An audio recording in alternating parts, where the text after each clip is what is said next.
یتیم می شود. رسول الله در دان فانی را ترک گفتند. سیدنا عمر قبول نمی کند و می گوید هر کس بگوید که رسول الله وفات کرده گردنش را می زند. وقتی میخواهم که رسول الله را با آغوش خود بگذارند دخترشان فاطمه الزهرا می آید و میگوید چگونه دل شما می شود که این را با خاک بگذاری، چگونه دل شما می شود که این را از چشم ما دور بگردانی، چگونه دل شما می شود که سنگها را بالای این مرد بگذاری. اما میگویم الحکم لله، راضیم به رضای الله. لله الحمد لله رب العالمين والصلاة والسلام على أشرف الأنبياء والمرسلين وعلى آله وأصحابه أجمعين.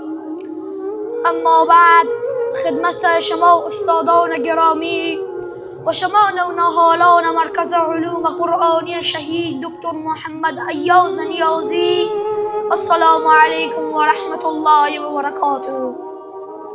دوستان عزیز، سخنرانی که من آماده کرده ام در رابطه وفات رسول الله صلی الله علیه و سلم می باشد. بالاخره در روز دوشنبه و سه‌شنبه که روز سه‌شنبه معظم تر هست، در 12 ربیع الاول در هنگام نماز صبح رسول الله صدا می کند که نماز خواندید. اما اصحاب میگیم نه، رسول الله منتظر شما هستیم. رسول الله حالتشان خراب هست، سر خود را بلند میکنن باز بیهوش میشوند، باز سر خود را بلند میکنن باز بیهوش میشوند. میگوین نماز را فراموش نکنید که معراج مؤمن هست، ستون دین هست. فرق بین کافر و مسلمان نماز هست. نماز را خواندید؟ همه میگوید نه رسول الله. رسول الله میگم ای ابوبکر برو به محراب، برو به محراب امامت بده. رسول الله او پرده و چادر که وقتی که بلند میکنم اصحاب خود را نگاه میکنن، اصحابشان صف کشیدن و به یاد این میافتن و ثمره و نتیجه کار خود را میبینن. رسول الله او ثمره و نتیجه او احد بلال را میبینن. رسول الله او ثمره و نتیجه او سبلها که به طاعون و گردنشان افتاده بود میبینن. رسول الله او ثمره و نتیجه او سگها که به طاعون و پایشان خود میبینن. رسول الله او ثمره و نتیجه او یاسرهایی که تکه شدن، او سمیه هایی که پارچه شدن و اصحاب خود را به یاد می آورند و ثمره و نتیجه کار خود را می بینند.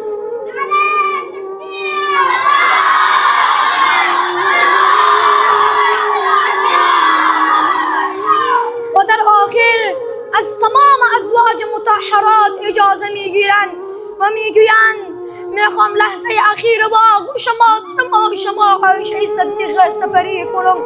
رسول الله صلی الله علیه و سلم در کنارشان ظرف آبی هست و دعا میکنن ان للموت سکرات، هیچ معبودی و جز الله در مرگ سختی هست و سلام الحبیب و الا الحبیب. رسول الله بالاخره در روز دوشنبه و سه‌شنبه در 12 ربیع اول در هنگام نماز صبح جان به جانان آفرین تسلیم بود.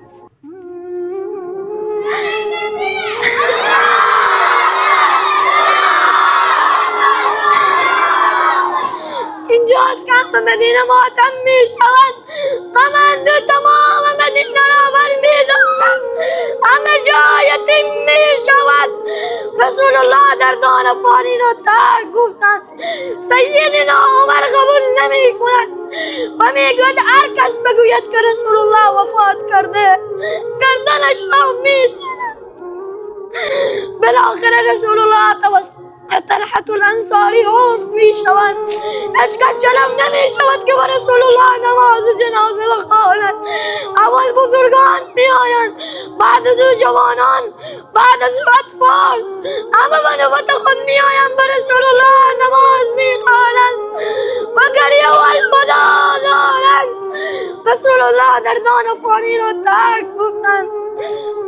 وقتی میخواهم که رسول الله را با آغوش خاک بگذارند، دخترشان فاطمه الزهرا می آید و میگوید چگونه دل شما می شود که این را با خاک بگذارید، چگونه دل شما می شود که این را از چشم ما دور بگردانید، چگونه دل شما می شود که سنگ ها را بالای این مرد بگذارید.